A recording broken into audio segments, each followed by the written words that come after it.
All right.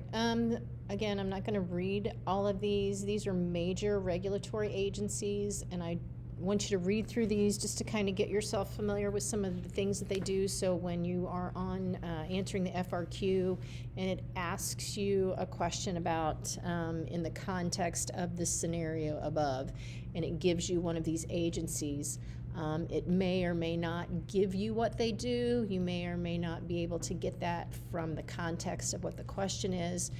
So I definitely want you to go through and take a few moments, and most of them are pretty self-explanatory. They do exactly what they say they do, but if they give you the SEC instead of the Security and Exchange Commission, you need to know what that is, or the FDA. The Fed is one, or the FCC, EPA. All of these are the acronyms that these departments or these agencies go by. So make sure, I don't want you to memorize them, but just make sure that you have a working idea so that you can answer those questions if you come through those. I found this, the Merit System Principles Guiding the Fair and Effective Management of the Federal Worker. Again, we no longer have the patronage or that spoils system where all of the jobs in government are given to friends and supporters of the president. Most of the people who work in the federal bureaucracy, they get their jobs based on their experience, their expertise in a particular area, and they are promoted based on testing and how well they do their job.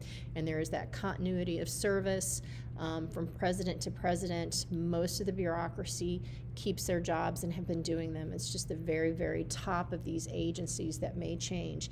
And one of the things I probably should add to that, sometimes you will see that the people in the bureaucracy, the people who work there year after year after year with that continuity of service, may have a different philosophy or a different opinion than the people that are in charge. Again, most of these agencies tend to lean more liberal, tend to lean more Democrat, and so when you get a Republican president in there, a lot of times you will see that the workers may try and sabotage what the president is doing. And when I say sabotage, it just means they may not do their job as effectively, they may not impose regulations, they may do something